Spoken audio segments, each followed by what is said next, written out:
Okay. All right. Any questions from last week? कौन सा 11th canto? Haji, 11th canto, chapters 13 through 16. Chapter 13, 13 to 16. 30 to 60. Thank you. Okay. Any other questions or comments? Okay. All right. So then. Sorry. Bolo. Yeah. Prabhuji, can you like थोड़ा सा back में जाएंगे ताकि मैं continue कर सकूं थोड़ा सा. हाँ, sure, Mataji, sure. So basically, thank you, Prabhu. Yeah, no problem. So basically what's happening now, that Lord Krishna has decided to wrap up his pastimes in the material world and go back home, back to Golok Vrindavan. And so he has arranged for this curse to happen to the Yadu dynasty from the Brahmins to be destroyed. And there are other omens. So Uddhav figures out that Lord Krishna has decided to wrap up his pastimes. So he's very upset. So he goes to the Lord and said, please take me with you. And the Lord says, no, I need you here. I need you to almost act like a sannyasi and wander the earth to deliver so many other people. And so he said, well, I need to ask you some questions. So Lord Krishna is now answering questions that Uddhav was asking. So that's basically where we are. He has been answering a number of questions. We had a very interesting story that he talks about, how people can become detached and wander around the earth with no attachments. He talks about a very wonderful story about an avadhut, which is like a person with no care. He meets King Yadu, the predecessor of Lord Krishna, because as you know, Lord Krishna comes from Yadu dynasty, and that's why it's called Yadav.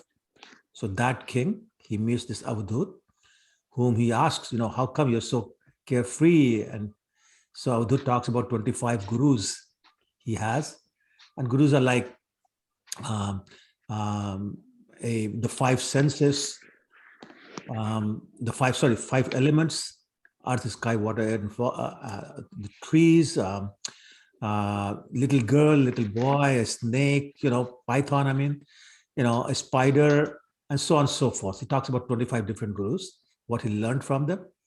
And then there's discussion about a few other things. And today we're going to talk about the Hamsa avatar that you may have heard about, how that came about, what was the purpose, and we'll take it from there. So basically, Lord Krishna is answering questions that Uddhav was asking him. Okay, Mataji? And if you need the details, I have been sending the recordings. We have them. Feel free to go through them. If not, let me know and I can send you again. Okay, Mataji? Thank you, Prabhu. Sure, you're welcome. Anybody else has any comments or questions? Okay, all right, then let me get going. So the 13th chapter is about the Lord appearing as a Hamsa, which is like a swan. And basically the idea is that Uddhav has wanted to know, and the Lord is explaining to him how human beings become bound by the three modes of material nature. Just because they are endeavoring for self-gratification. So basically his point is, you don't endeavor for self-gratification, you will not be caught by the ropes of the modes of material nature. And you can easily transcend the three modes. So he's going to talk about that. And later on in the chapter, he described the Hamsa avatar that I'm talking about, that appeared before Lord Brahma and the Kumaras to answer some of their questions. It's a very interesting conversation that happens between Lord Hamsa and the Kumaras in the presence of Lord Brahma. Okay. So he explains that, and I'm sure all of you already know this, that the three modes, what are the three modes, by the way? The three modes of Goodness, material. passion, Uh-huh. and ignorance. So goodness, ignorance, and Ignorance. passion. Yes, passion. So those three modes, they're related to material intelligence. My question is, are they related to soul also, the modes of material nature? Yes, no? No, Prabhu. No. Okay, so there's two no's that must be right then. And so, yes, that's correct. Because the soul is spiritual, nothing material affects it. And we'll talk about why we think it affects it. Anyway, then he says that the lower modes, which are ignorance and passion, they can be won by the mode of ignorance. However, even that keeps you in the material world. I mean, instead of three ropes, now you have one rope, but you're still tied. So therefore, we need to cultivate or develop transcendental goodness, which will free you even from the material goodness and therefore from the bondage of the three modes of material nature. So he talked about that. Then he says, devotional service becomes prominent for one who's strongly situated in the mode of goodness. So basically, it's very difficult for someone who's in the mode of passion or ignorance to become a devotee. Not impossible, but very difficult. So devotional service destroys the influence of passion and ignorance. And when that happens, in other words, in the absence of mode of passion and ignorance, excuse me, irreligion, which is caused by passion and ignorance, is vanquished. Okay, so again, I'm trying to go slowly, but if it's not slow enough and you don't understand what I'm saying, just stop me, please, and say, Rupanuga, explain better, and I will do that. Try to do that. Okay. Explain better. You always explain better, Prabhuji. Sorry? It's already better. Better. Okay. Thank you. Okay. So if you want to stay in mode of goodness, make it even stronger, then we have to associate with things that are in the mode of goodness. I mean, it just makes sense, right? And we need to understand that, because what happens is that all of us study some kind of scripture, we take some water, we stay in a place at a certain time, we perform some activities, and we enjoy the fruits of the results, on and on and on. So as you remember from chapter 17 of Bhagavad Gita, all these things are different for the three different modes of material nature. In other words, the scriptures for mode of ignorance are different from scriptures for mode of goodness.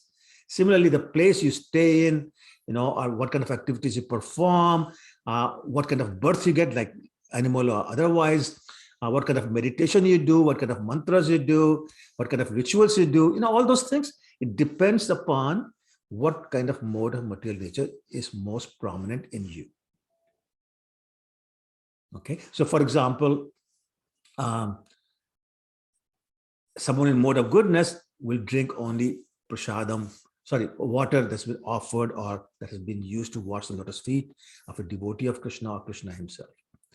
But someone who's in mode of ignorance, he thinks liquor is water, so just drink that. And as a matter of fact, there's some cultures in Europe, countries I should say, where people hardly ever drink water. It's always wine or beer. I remember being in Paris one time, long time ago, and I wanted to order a glass of milk. And do you think I could get a glass of milk anywhere? It was like people would give me strange looks. You want milk for what? Anyway, so that's the point.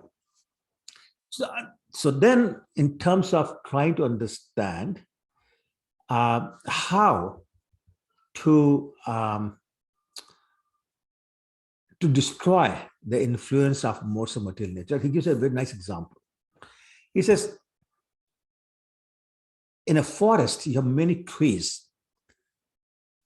And the wind sometimes makes the bamboo or the trees hit each other, rub against each other. because of the wind, and that rubbing of the wood of the trees causes a fire. We call it forest fire. So when that happens, what's the end result?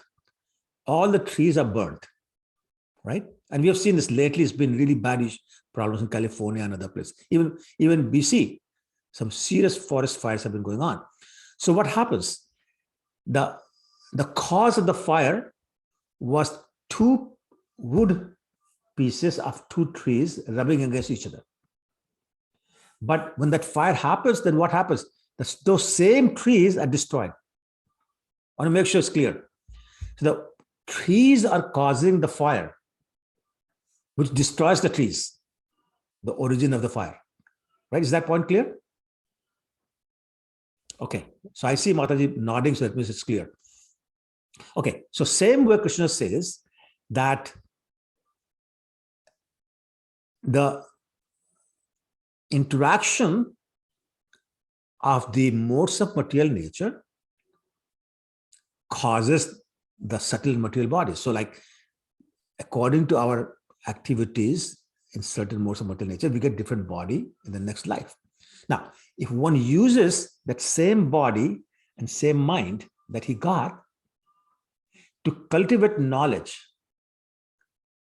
then that enlightenment will destroy the modes of material nature, or the influence of the modes of material nature that generated that body. So just like that fire, the body and mind can become the cause of destroying the source of their birth, which is the modes of material nature. Now, I'm going to pause and make sure it makes sense, because maybe it's a little complicated. Prabhuji, could you please repeat the last line, please? Yeah, so basically, it is our mind, our intelligence, and our body, according to the modes of material nature we have, gives us the next body. Are we clear on that point? Our karmas give us the next body. Everybody clear on that point? Yes, Prabhuji. Okay. So now, in the next body, if we use the same body and same mind to develop knowledge, then from that knowledge, the modes of material nature will be destroyed. Now, is that point clear? Right. So therefore, the same body and mind that was the cause of our bondage becomes the cause of a freedom from that bondage. That's mainly the point. Prabhu, See? can you one more time, please, Prabhu? Sure, no problem. No, it's an important point, so I don't mind explaining again and again. So do we all agree and understand that it's our mind and our body and our intelligence that causes us to perform certain activities in certain modes of material nature, which result in a certain type of body in the next life? So first point is that. Is that clear? Yes, sir.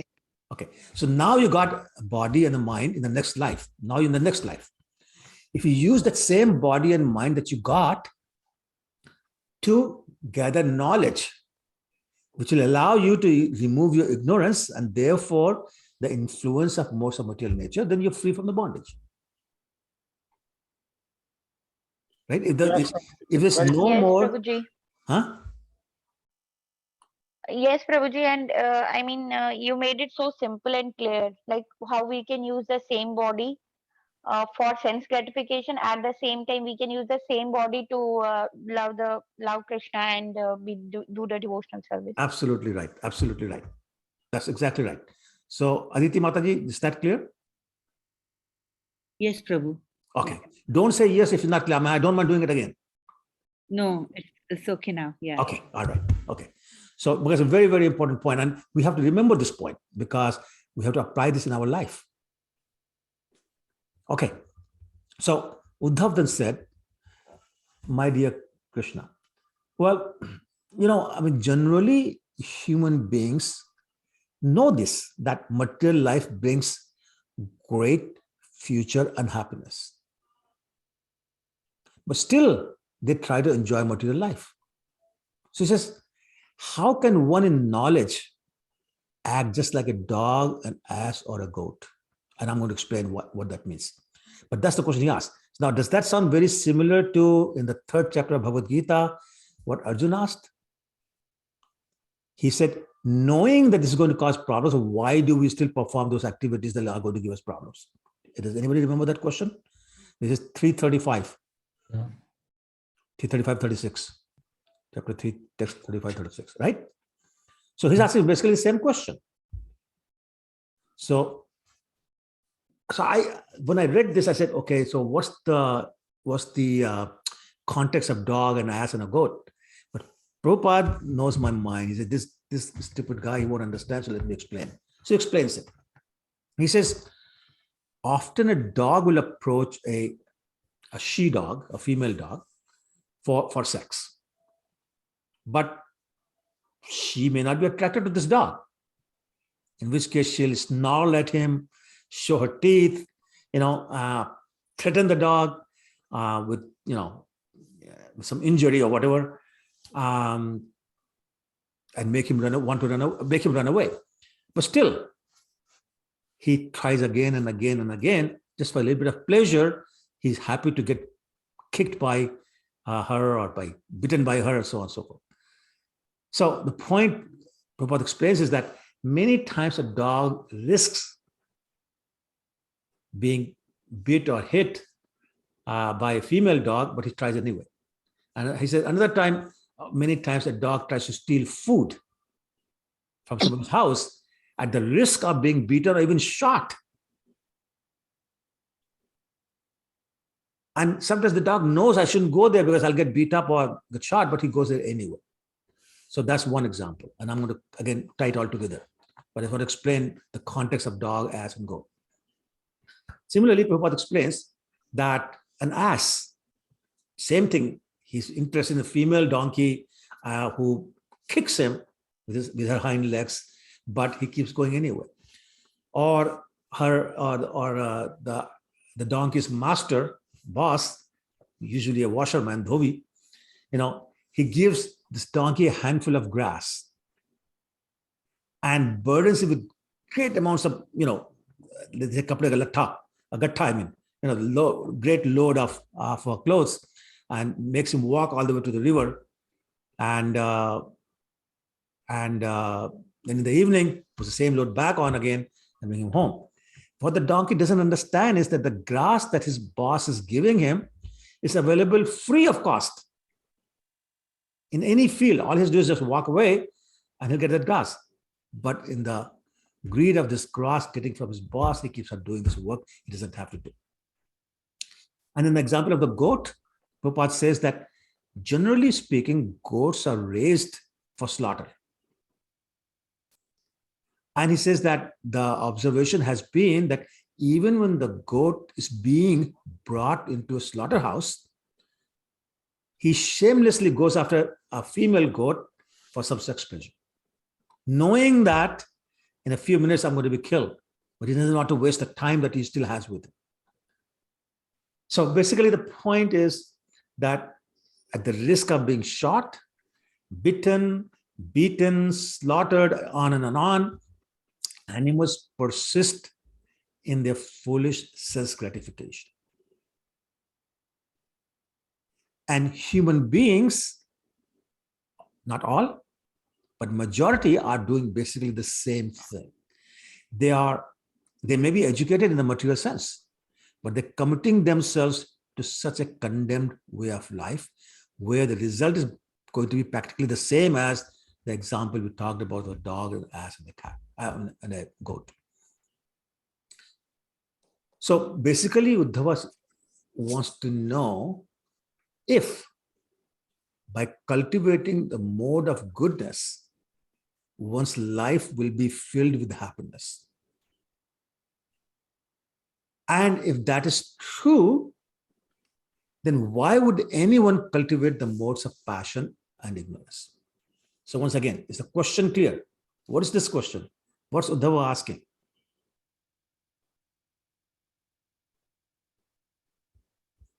I want to make sure everybody's awake and attentive. It's because of ignorance, Prabhuji. No, what is the question? Somebody repeat the question to me. What is it that Uddhava is asking? Yeah, Prabhuji, I can repeat. Yes, As you Prabhu, mentioned Madam, that in a mode of goodness, if there is all auspiciousness, everything is there, then why people go to passion and imbalance? bingo. Absolutely right, Prabhu. Thank you so much. So that's basically the question. So now Krishna replies. He says, my dear Uddhav, when a person identifies himself with the material body and mind, which is majority of us, right? Majority of the people in the world do that. So he says, Krishna is saying, when a person identifies himself with the material body and mind, and this knowledge, which is not true, right? This is not true. We are not this body. I mean, I think we all, having been with ISKCON for a few years, we all know we are not this body. But still, we act like we are this body. Like, how many of us, be honest, how many of us act like we are soul in No real one. life? Huh? No one. Well, okay, so, or at least very few, right? So this is what Krishna is saying. So this is false recognition or false identification that we are this body or this mind. So it's when that false knowledge comes into the consciousness of the person, then great amount of suffering comes in the mind, which is by nature in the mode of goodness, and the consciousness, which is supposed to be pure. So then when that happens, the mind becomes contaminated by passion. And what happens? Just try to think about it. What would a mind in a mode of passion want to do? Just some practical example. Earn money. Sorry? Buy gold. Yes, exactly. So make plans for getting more money, more prestige, more power, all those kind of things, bigger house and all those kind of things. And what happens is that they make a plan, doesn't work, they make another plan. Doesn't work, so they keep planning. They keep planning. That's the mind in mode of passion. That's what it does. They simply want material advancement. So when that happens, what happens to material desires when that happens? They increase or decrease? Decrease.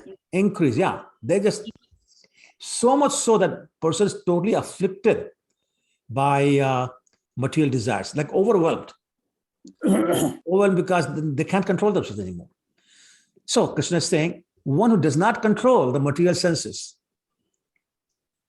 comes under the control of material desires and is thus bewildered by very, very strong waves of mode of passion. Yes. Right? So this kind of person executes all sorts of material activities, even though he can see the result will be future unhappiness. What did Krishna say in chapter 5, text 22, Bhagavad Gita? Anybody? Any scholars here? Or anybody quick with Google? Yehi sansparsha jab hoga, dukh yoniya evate, adi antavantaha kaunteya nateshuramte buddha. He says, any material happiness is the mother of unhappiness, miseries. So material happiness is the mother of material miseries. Does everybody agree with that? Yes. If not, go argue with Krishna. Yes, Prabhu. He's the one who said that. Okay. So Krishna is saying, repeating, basically he's repeating himself. This is amazing how much this Bhagavad Gita again, all over again. So he said, person can see that result will be future unhappiness, but he can't help himself. The desires are so overwhelming, he executes these activities. However, a learned person understands one thing, like many things, but one thing in the context. He understands that the contamination caused by modes of material nature is going to bring him unhappiness, and therefore does not become attached to material things and carefully brings the mind under control.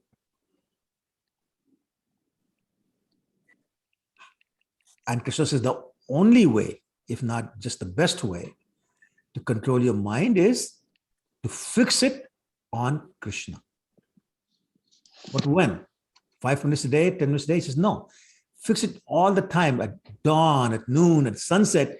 Just gradually absorb the mind in me completely. What's the verse 1855? Sorry, 1865? Anybody? It's also 934. Huh? No, that's 66. Just one before. Bhaktiyaman. No, that's Manmana 55. bhav madbhakto. Yes, Prabhu, yes. Manmana bhav madbhakto. Manmana means absorb your mind on me completely. So again, Bhagavad Gita all over again. So like, that's the only way you can control it. There's no other way to control the mind. Again, going back to chapter 6, text 35, when Arjuna says, but mind is fickle. Chanchalam hi mana Krishna. Krishna says, abhyasen tu kaunteya vairagyan. Right? So same thing all over again. This is Gita Upadesh all over again. Okay. Then Krishna said, there was a time when I taught yoga, which is basically bhakti yoga, to the Kumaras. And I said, what? Really? Please tell me. Tell me, when did you do that? What was your form? In what form did you appear? And what was the instruction that you gave them? Try to analyze this point here. Why is Uddhav so excited when he hears that Krishna gave instructions to Kumar brothers? Any guesses? Because they were also Jnani. They were Jnani, yes, and very highly qualified. And he knows that if there's a conversation between Krishna and them, it must be to my benefit also. So he says, please tell me more. Tell me all the details. It's like you can see this in the mundane world. You talk about somebody else and you stop halfway and they get after you. No, tell me more. Tell me the whole thing. I need to know. Tell me the whole thing. That's for the mundane thing. When I was in school, I used to sometimes play a game. I just start a story, made up a story, and tell about for 1 minute and leave it at a point where curiosity is arisen. And everybody said, no, finish the story. Tell me more. I said, no, I have to go. I don't have time. And they'll be running after me, literally running after me because they want to know the end. It's a mundane story. But Uddhav is not on that platform.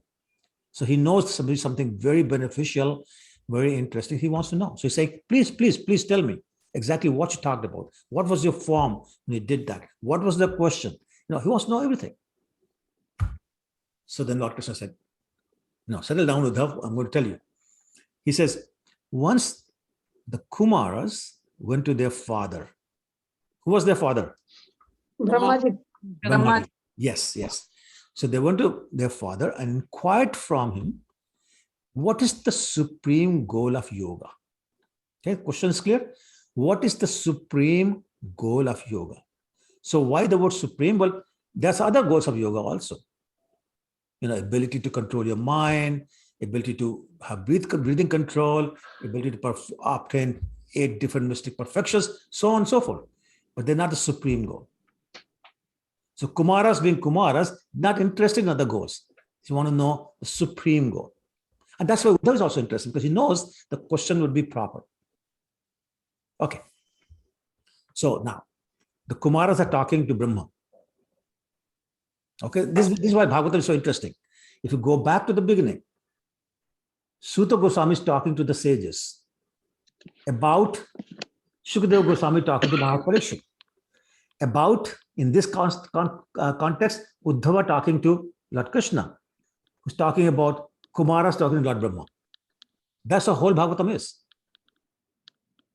Somebody's talking to somebody's talking to somebody's talking to somebody who's then narrating it here.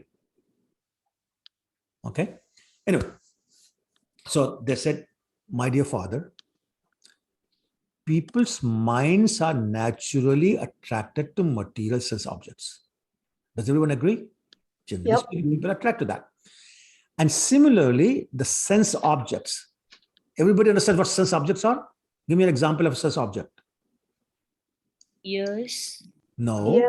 No. nose. Sense objects, not senses. Tasty food. Rajan Prabhu, you were saying something? Tasty food. Yeah, that's right. That's one sense object. Yeah. One thing. Beautiful flower. Feel of Yes. touch. Yes, exactly. All those things are sense objects, as opposed to senses. Eyes, ears, nose are senses. What you use them Want to for is a sense see. object. See something beautiful. Yes, exactly. That's the Hear sense object. some beautiful songs. Right, Mataji. Exactly right. Eat good food. Prashadam. Yes. Well, Prashadam. hopefully, yes. And smell nice flowers. There you go. Yes. So the flower is the sense object. Okay. So he's saying the sense objects in the form of desire enter within the mind. So now let's make sure we understand this point. What does it mean? Sense objects in the form of desire enter within the mind. What that means is that the mind starts to desire the sense objects. I want to hear good Bollywood music. I want to see a beautiful girl or a handsome man. I want to eat tasty food, on and on and on. Right? That's the desire that's entered the mind. So sense objects has entered in the form of desire within the mind. So the question he says, the Kumaras are asking, and they kind of they frame it funny, but basically what they're saying is that so how can we give up the desire for sense objects? Okay, question clear? They're saying people are attracted to sense objects in the form of desire enter the mind, therefore they start to desire these things. So how can you stop desiring these material things? Okay, question clear? Yep. Okay, Yes, sir. all right. So now Krishna says, now is Krishna still talking? So Krishna first told what was the question that the Kumaras asked Brahma. Now he's giving the answer that Lord Brahma gave. He's telling Uddhav, what did Lord Brahma say as an answer? And he said, Brahma is not an ordinary person. Brahma is the qualitative expansion in the mode of which one? Goodness. Huh? Passion. Yes. Brahma is the qualitative expansion, like Gunavatar of Krishna in the mode of passion. And this is why he is able to create all these bodies, 8.4 million different types of bodies in the material world. And he's the top among the demigods. And Lord Krishna said, that Brahma couldn't answer the question because he was affected by the modes of passion. But Brahma has one good quality. Whenever he's in trouble, small trouble, big trouble, he fixes his mind on Krishna. So Krishna says, so therefore Brahma fixes his mind on me, and that at that time I appeared to Brahma and to the Kumaras in my form of Swan, Hamsa avatar. Hamsa avatar ki jai. Yeah. So the Kumaras and Lord Brahma saw this beautiful swan. So they came forward and they worshipped the Lord's lotus feet. And then they asked, this Kumaras is now talking to the Lord now. So they asked the Lord, who's in the form of swan, Hans avatar. They said, who are you? And then they repeated their desire to understand the ultimate goal of yoga. Okay, clear? So they asked, who are you? And then they said, this is what we want to know. What is the ultimate goal of yoga? So Krishna said, this is what I told them. He said, this is a very interesting interaction. I love this one. So I'm going to again go very slowly and make sure everybody gets it. So Krishna is saying to the Kumaras, my dear Brahmanas, because they are Brahmins, right? If when asking me who I am, you believe that I am also a jiva, like a spirit soul, and that there's no ultimate difference between you and me, then how is your question appropriate? Like if I'm the same category as you, then why are you asking me who I am? You should know it already. And then Krishna said, or rather asked, I should say, ultimately, my dear Brahmanas, what is our constitutional position? Krishna is asking Kumaras in return, I think it's a rhetorical question, meaning he's not expecting them to answer it, but he's asking, what is our constitutional position? So now, when I read that, I said, I have no idea where's Krishna going with this? What does it mean? Why is he asking this? So, well, as usual, you take the shelter of Srila Prabhupada. He explained, he said, basically, Lord Krishna is reminding the Kumaras that we all living entities, liberated or otherwise, like Kumaras are liberated, Brahma is liberated, but still they are living entities. So it's reminding them that they are eternal servants of Krishna. Krishna is the Supreme Personality of Godhead, and therefore the great eternal master, and is not in the Jiva category. Is that clear? Krishna is not a living entity. Krishna is the Supreme Master. We are living entities and we are eternal servants. Any confusion about that? But why he was saying to Kumaras that he is Jiva like them? Yeah, that's what I'm saying. So he said, why are you asking this question? If you think I'm Jiva, then you should know. Right? And then he says, you should know that I'm Supreme Personality of Godhead. Therefore, your constitutional position is you are my servant and I'm your Lord. Why are you asking me who I am? Does that answer your question, Mataji? Yes, Prabhuji. Now I want to make sure Mataji agrees. No, I thought Lord Krishna said that I am Jiva like you. to No, he said, no, Kumaras. he said, if you think I'm Jiva like you, Oh, okay. then you should already know who I am. Mm. And then he's reminding him that, look, I'm not Jiva. You are Jiva. Okay, is that clear now, Mataji? Yes, thank Okay, you. good. Okay. So Krishna is saying, I'm the Supreme Master. I'm not in Jiva category. And Prabhupada explains further. He says, if, not true, but he says, if Lord Krishna was also in Jiva category, and if all the living entities were equal to him, there would be no deep purpose in one living entity inquiring and another one answering, because everybody's same. So what's the question of what's the purpose of question answer? He says, Prabhupada is explaining still, the only one who's in a superior position can meaningfully answer important questions. Right? It's like Sutta Goswami is answering the question of Shaunak Rishi. Shukadeva Goswami is answering the question from Parikshit Maharaj. They're both in a superior position than their audience. So therefore, only if everyone agrees Krishna is superior position, then asking the question makes sense. If you think you are all equal, why asking? And frankly, let me remind you, I have seen many bhakti vrikshas which disintegrate because everybody thinks they are at the same level. So nobody wants to accept the answer given by another person. I don't know if you have experienced that ever, but I've seen it many times. When everybody thinks they are as knowledgeable as anybody else, there are only fights and arguments. After a while, it's only when the group accepts that whoever is conducting it knows a little bit more, then it works. Otherwise, it doesn't work.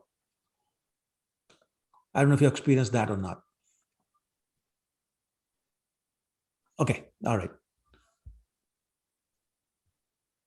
So basically, Lord established that he is not a Jiva and is superior to the Kumaras and Lord Brahma. So the Kumaras and Lord Brahma offered obeisances, as I said before, because he's the Supreme Personality of Godhead. I mean, let's face it, Lord Brahma will not offer his obeisances to just anybody. It has to be Supreme Personality of Godhead, right? Anyway, so now Lord Krishna, the actual purpose of Lord Krishna is to answer the question that they ask, what is the ultimate perfection, ultimate goal of yoga, right? So he's now trying to explain that if one becomes fixed in transcendental knowledge, that attraction between the mind and the sense objects will automatically stop, right? Because now the avidya is gone, and therefore your attachment is gone. You know, there's a very famous verse in first Canto, chapter 2, text 7. Vasudeve Bhagavate Bhakti Yogena Yojita Janyati Ashu Vairagyam Jnanam Chayat Hetukam. This basically means that as we perform devotional service to Lord Vasudeva, Lord Krishna, automatically the renunciation or detachment develops in our mind. And the knowledge, the transcendental knowledge also appears in our mind. So that's what Krishna is saying here. If one becomes fixed in transcendental knowledge, that attraction between the mind and the sense object is broken. Because the spiritual mind is not attracted to material things. So by spiritualizing the mind, the material existence will automatically slacken because the bondage, the ropes are becoming slack. What are the ropes? Ropes are the attachment that are binding us. So if the ropes are slack, then the bonds are slack, which means they're weak, and we can get out of the material existence simply by spiritualizing the mind. And how do you spiritualize the mind? By attaching yourself to the lotus feet of Lord Krishna through the process of devotional service.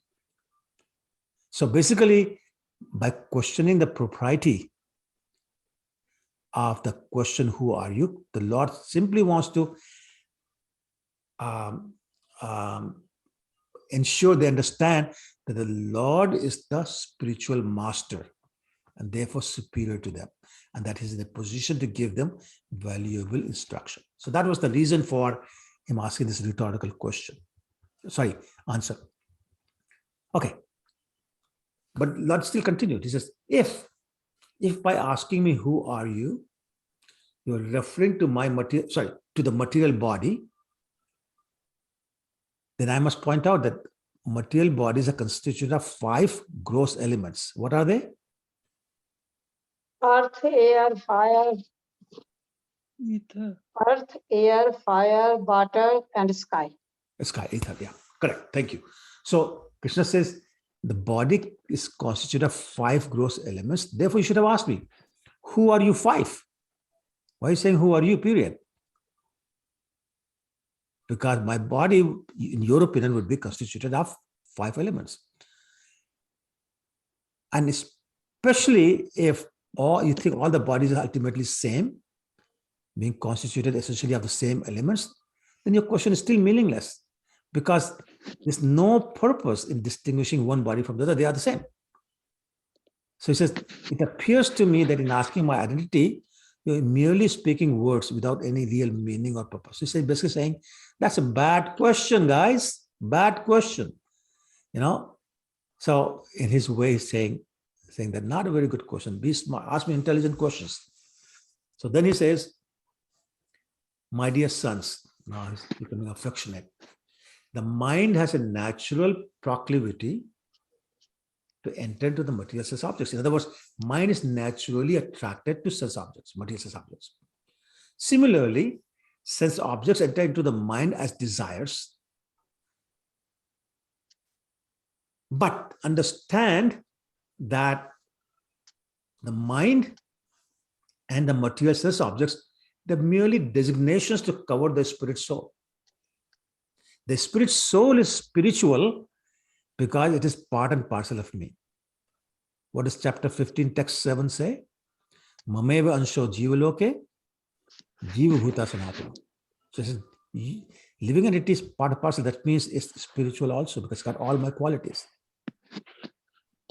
So therefore, a person who understands that is not different from me qualitatively, we are all same as Krishna qualitatively, that person realizes that the material mind is lodged within the sense objects because of constant desire for sense gratification. But these material objects are existing prominently within the material mind only, not in the spiritual mind. So if you understand, or if one understands my transcendental nature, then it's easy for him to give up both the material mind and the material object, and thus spiritualize the mind and cut the attraction with the sense objects. Now, I don't know if that was too complicated. I'm going to pause and see if that was clear. So basically, in many different ways, Krishna is saying, if your mind is material, it'll get attracted to material sense objects,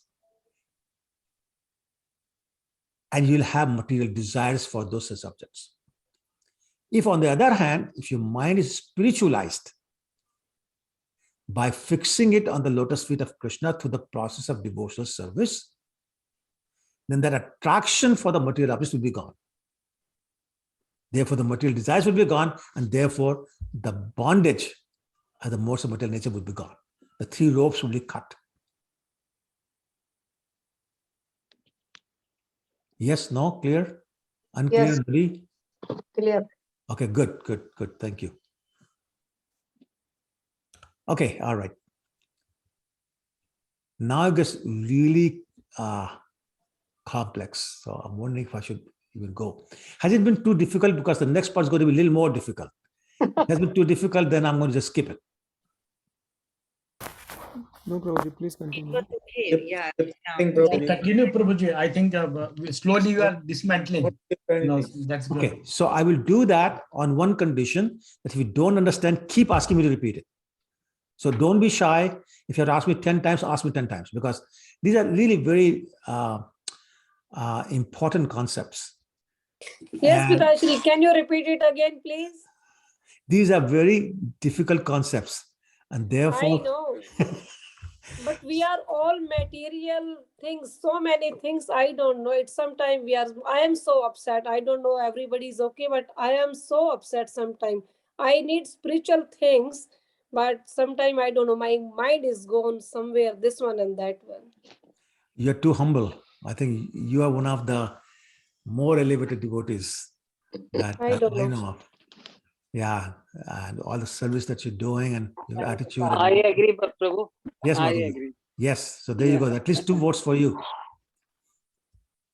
And anyway, so let me give it a try. And once again, all I'm saying is, if you don't understand, you should Rupanuga, you don't know how to explain it. Try harder, and I'll try harder. Okay. All right. So now Krishna gets on to talk about the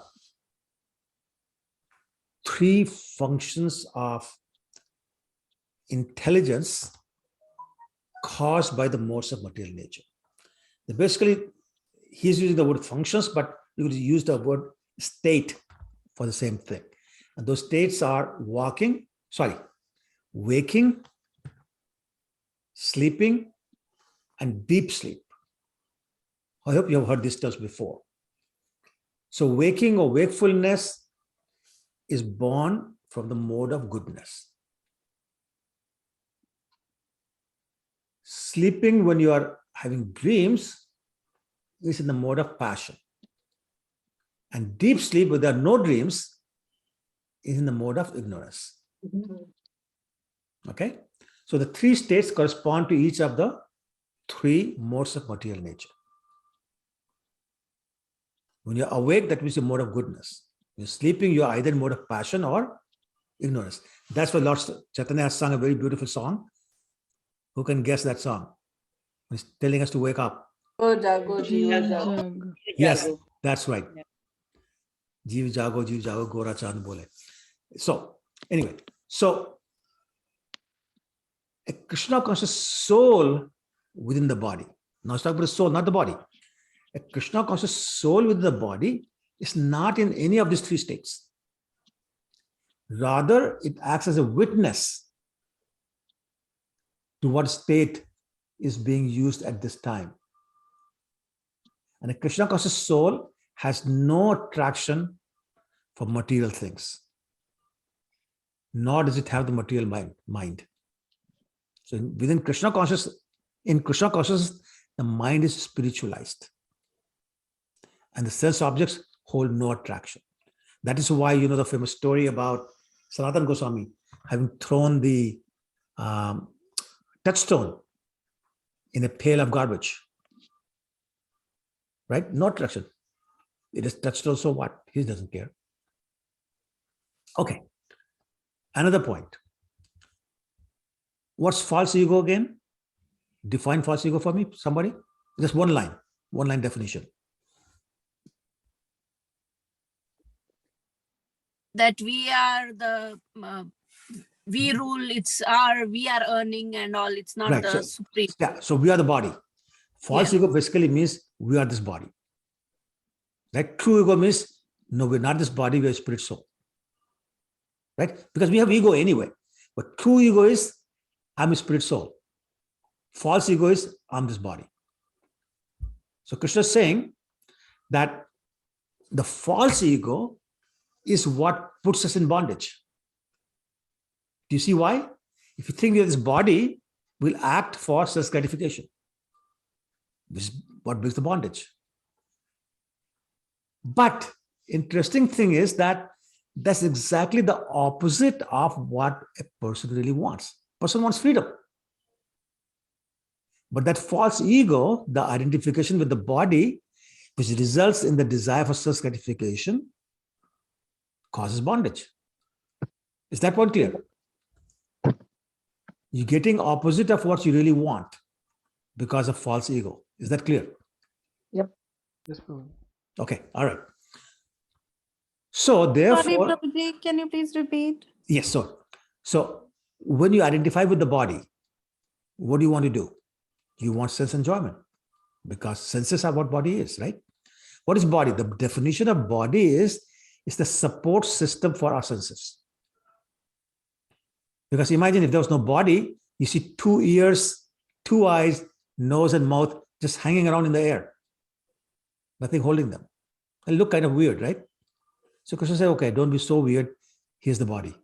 So they got all attached to the body and you think that's normal. But that's what it is, right? So false ego means attachment to sense gratification, which means desire for material things, which means bondage, because you keep coming back. The more desires you have, the more you come back. Is there any confusion about that point? So false ego is what causes the bondage. Right? Yep. Therefore, an intelligent person should give up the false ego, which will allow you to give up the constant anxiety to enjoy material life. When that's gone, we will remain situated in the service of the Lord, who is in the spiritual consciousness, and we stay in the spiritual orchestra consciousness. So therefore, one should fix their mind on Krishna alone. If, however, we continue to see many different values and goals in life, rather than seeing everything within me, Krishna said, then although apparently awake, one is actually dreaming due to incomplete knowledge. Just as one may dream that one has wakened from a dream. I like that.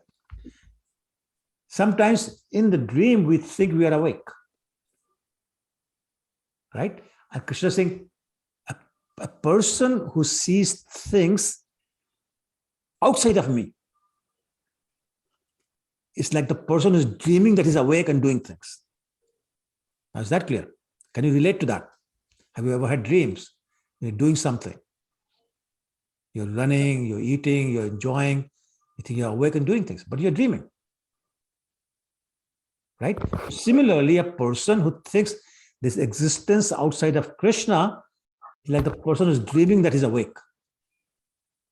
Because these people think they're very intelligent.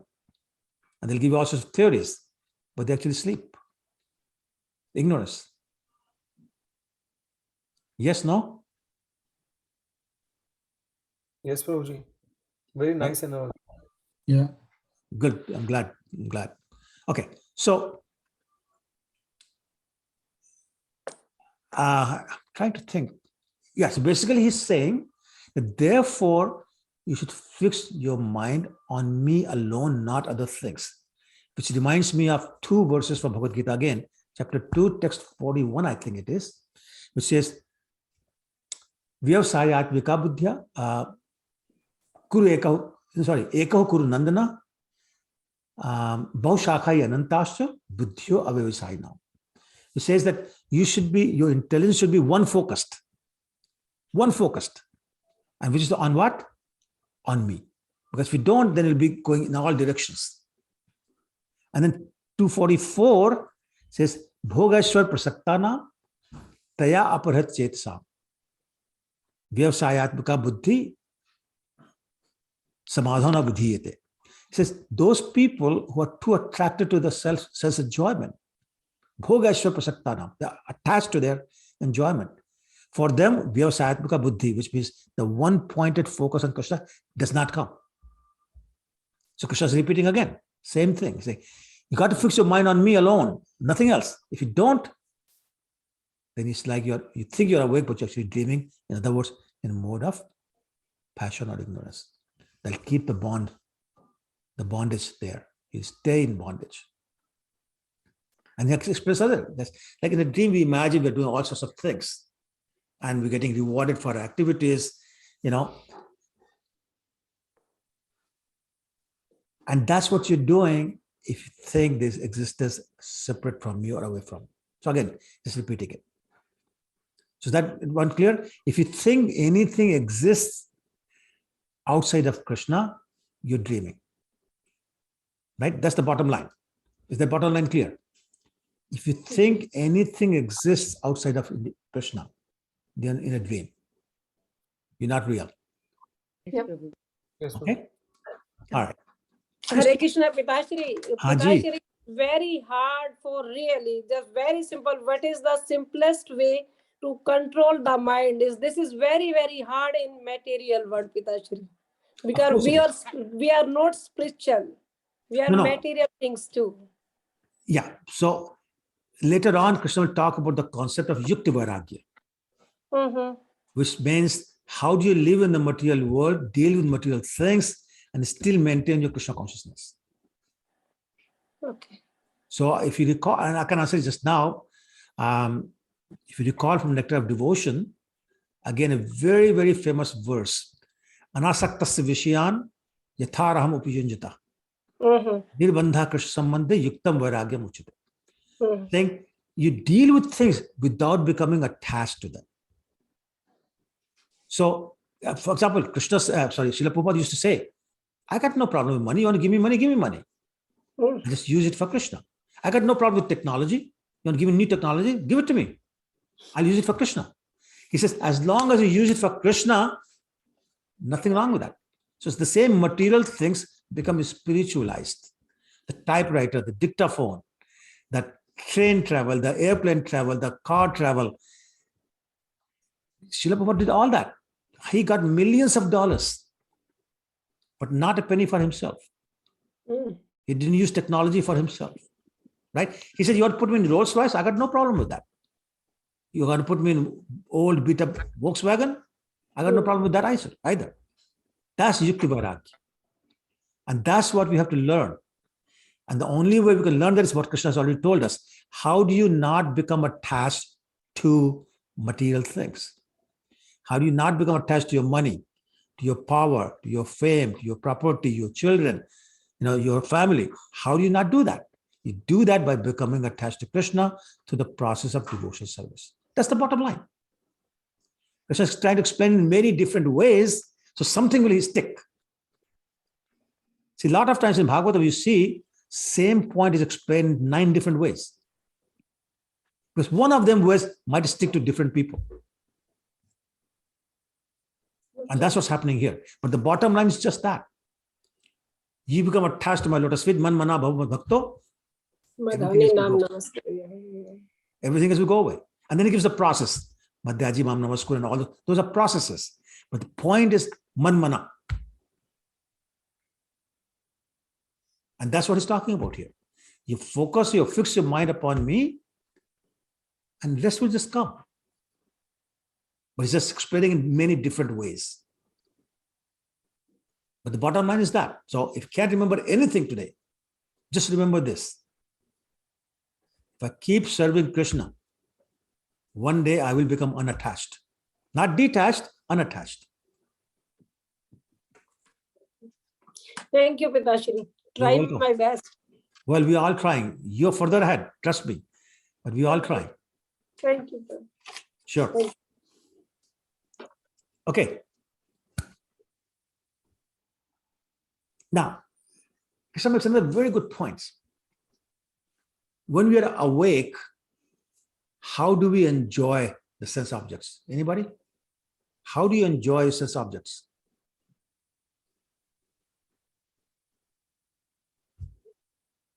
Prabhuji, what do you mean exactly? Like, what's the process? Yeah, exactly. What do you use to enjoy sense objects? Senses. Senses, exactly. Ashok Krishna, very good. Yep. Senses, yes. Yes, Madhumataji. So we use our senses to enjoy sense objects when we are awake. But what do we use to enjoy when we're dreaming? Mind. Mind, very good, excellent. Mind. Yes, mind. So Krishna is saying, when you're awake, you enjoy with senses. When you're dreaming, you enjoy with the mind. And when in deep dreamless sleep, well, it's just simply in ignorance anyway. But regardless of which state you are in, you can be transcendental to those states, once again, by serving me, by focusing your mind, fixing your mind upon me. When you fix your mind upon me, you'll have no false ego. Therefore, you will know the reason for the availability of senses to you. And you go back to the definition of bhakti by Rupa Goswami in Nectar of Devotion, where he says, Rishikesh Sevanam Bhakti Uchite. The engaging of our senses in the service of the master of senses is bhakti. So that's what Krishna is saying. So then you start to engage your senses in my service, everything becomes spiritualized. Sorry, Prabhuji. Yes. Can you repeat the next point once again? I missed. Yes, of course. Excuse me. So Krishna is saying that when you're awake, you use your senses to enjoy the sense objects. When you are dreaming, then you use your mind to enjoy, because there's no real. When you're in a dreamless sleep, you're simply in a mode of ignorance. Then everything is just happy. He says, but in reality, you have to transcend all those three states of waking, sleeping with dreams, and having dreamless sleeping. You transcend all those, and the only way you do that is by fixing your mind upon me. So again, like I say, it's just one simple message he keeps repeating in different ways. It's coming at the same point from different angles, hoping one of them will stick with you and make sense. You say, I got it, and now you're touched. Okay? Yes, Prabhuji. So he says, he gives another example actually. He says, think of a drunk man. A drunk man doesn't know whether he's wearing his coat or not, wearing his shirt or not. He just doesn't know what he's doing, what's happening. And he says, just like that drunk man, a self-realized person who has understood that his spirit soul, not the body, he doesn't care about any of this. He doesn't care if the body is there or is finished, or whether he'll obtain a new body or not. Just doesn't care. He just continues to focus his mind on Krishna. So he's saying, so go and become like a drunk man, but drunk man of this kind.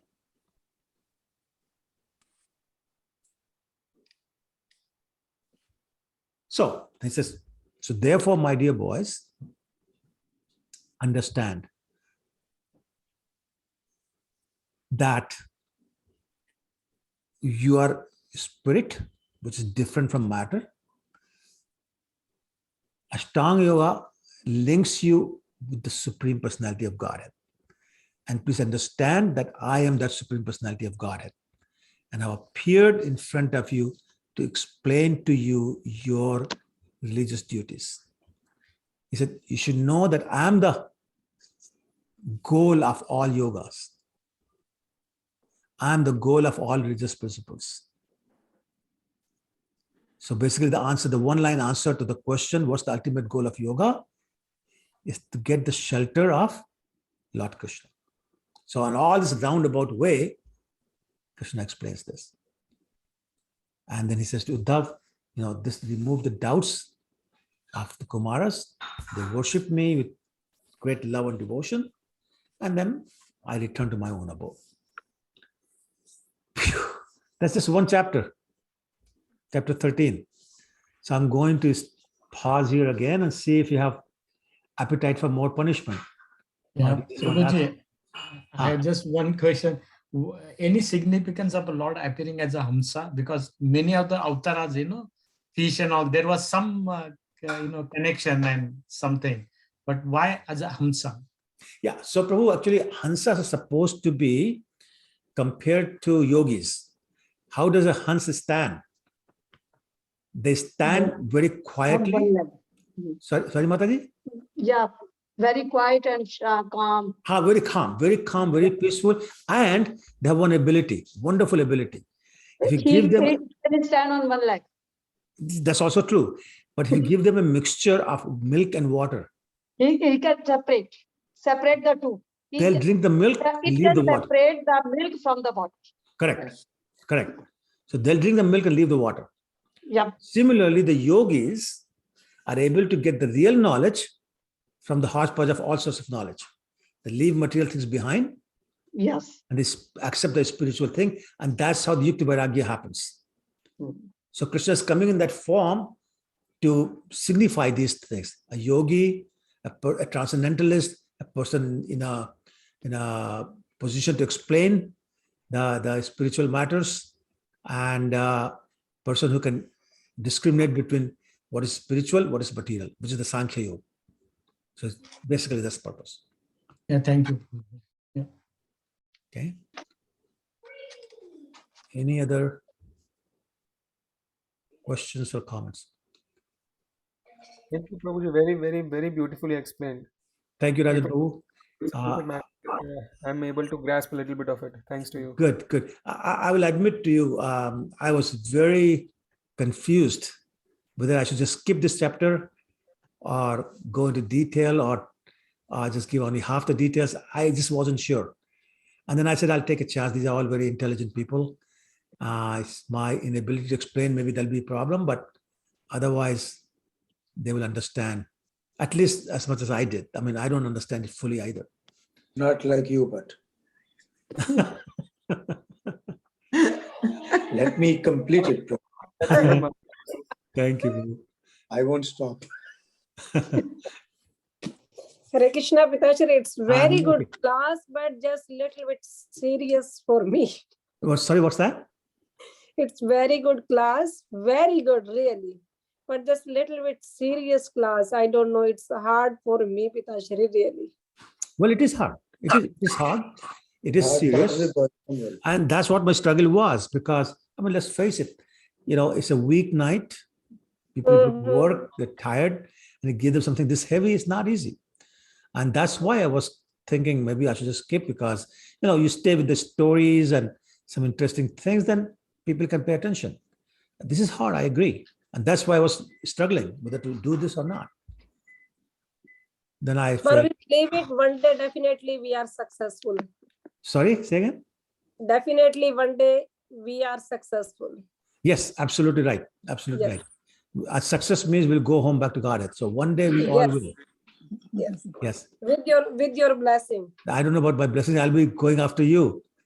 So I'll just follow you. Puji Gopika Mataji, you were asking question? Yes, Prabhu. Mataji asked, one day we are success.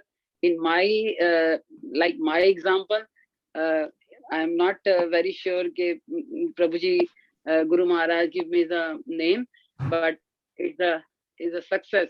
That is the example. Very good That's example. exactly right. Getting initiated is very, very much a success. You know, your life is on the right path This is the example of the one day we are success. Exactly right. Exactly. Yeah. But Mataji and Manu Prabhu and Nandimukhi Mataji push me very, very high level. I am very much thankful for the Nandimukhi Mataji because he is one of the person who gave me the pushing the devotional. Sure. That's what devotees do. That's nice. Yeah. That's why we all ask like devotional में रहना चाहिए, right? Yes. Yeah, devotion. हाँ. आपके लिए भी हमें आज आने के लिए भी मुझे I'm very thankful to you and the Nandimukhi Mataji. We join the class. Yes, Thank you so much. for sure. Thank you for joining us. Yeah, thank you, Prabhu. Thank you. Anybody else? Any questions? Because I'm thinking that you must be all mentally exhausted, so I'm not going to cover the other chapters and do that next week. Prabhuji, ego is what we have and false ego is the spiritual ego. That's what you're saying, correct, Prabhu? No, the other way. False ego is saying, I am this body. True ego is saying, I'm the spirit soul, a servant of Krishna. Yes. Oh, it's the other way. Okay. Thank you. Prabhu. Sure. Thank you. Sure.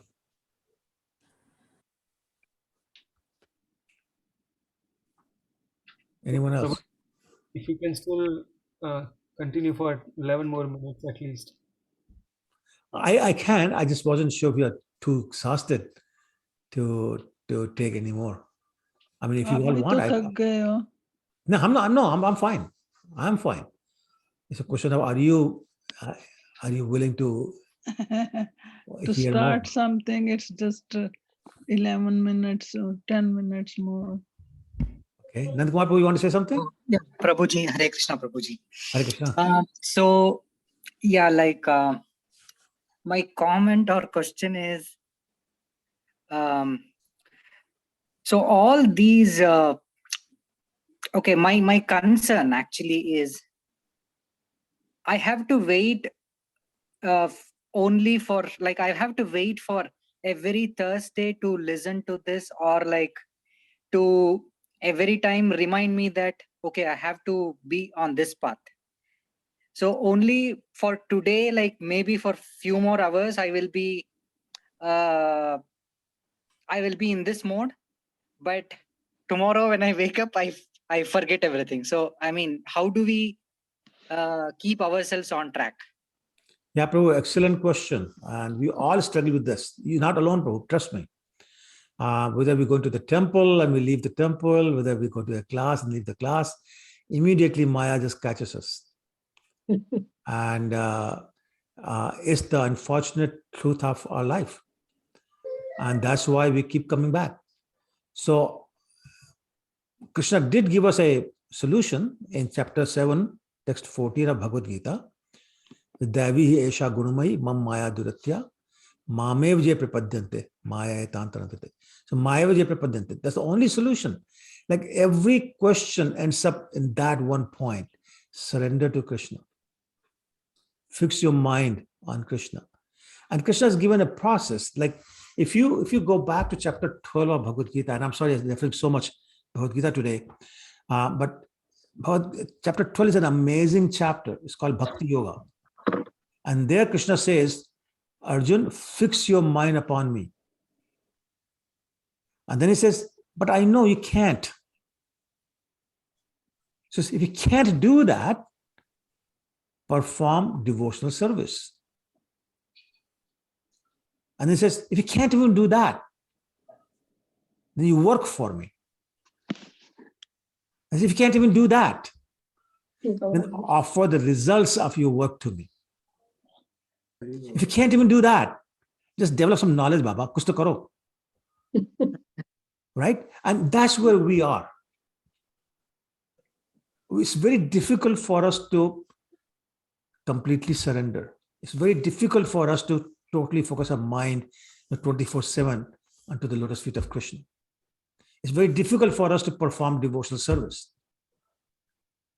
But the least we can do is through reading, through devotee association, through classes, get some knowledge.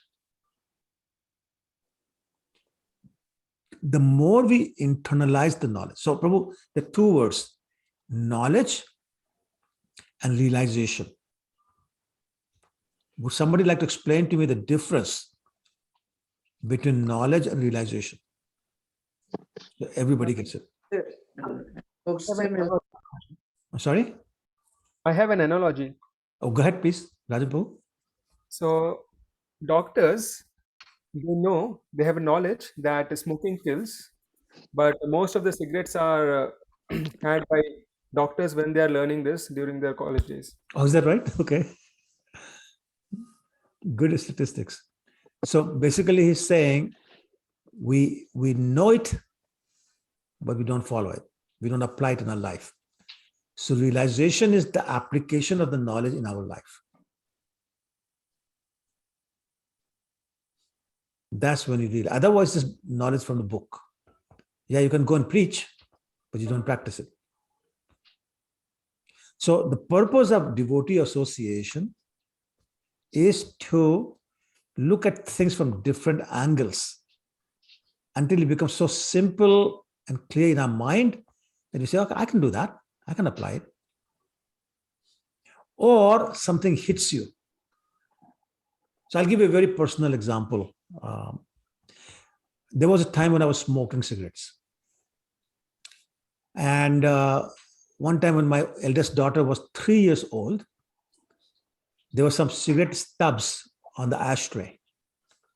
She picked a stub up and started chewing on it. When I saw that, I was so disgusted.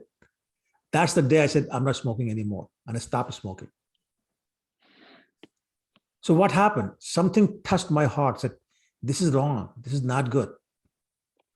And then it was very easy to apply. So something like that can happen. Right? Or one of the reasons things are said in so many different ways, they come at the same point from so many different angles that one of them might touch our heart or our mind or intelligence. And you say, I can apply that, and then it becomes realization. So that's the purpose of these discussions, these reading sessions and all those kind of things. So we turn the knowledge into realization, and then we can apply it. So once we are able to do that, then Maya will find it harder to attack us. So then instead of 1 hour or 2 hours, it might be 12 hours before we are distracted again. And even when we are distracted, we are less distracted than before.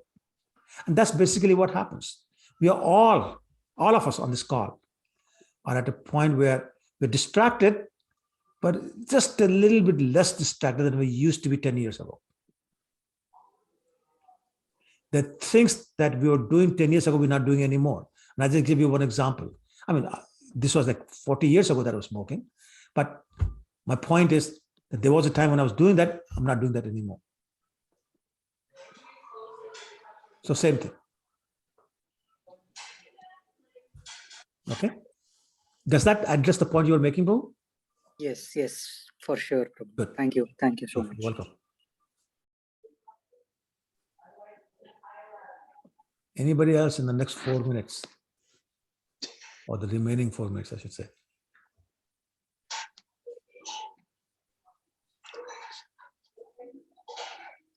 If not, you got time for an additional round tonight. Yeah, Prabhu, that's right. Thank you again. Mancha kalpatarubhyascha kripasindhubhyascha patitanam pavanebhyo vaishnavabhyo namo namah. Srila Prabhupada ki jai. Thank you all of you for your patience. Thank you, Prabhu. And Thank sticking you with it. so much. Thank you, Thank you Mataji. so much. Thank you, Prabhuji. Hare Thank Krishna. you. The beautiful class. Thank you, Hare Prabhuji. Krishna. So much. Thank you. Prabhu. Thank you, Thank you. Prabhu. Thank you. Hare Krishna, Prabhuji. Thank you so Hare much. Krishna. Thank you. Thank you, Prabhuji. Thank you, everyone. Thank you, Sonam. Thank Hare you. Krishna. Thank you so much. Thank you, Prabhu. Hare Krishna. Hare Krishna, Krishna Krishna, Prabhu. Thank you so much. Thank you, Prabhuji. Thank you, Madhu Mataji. Hare Krishna. Hare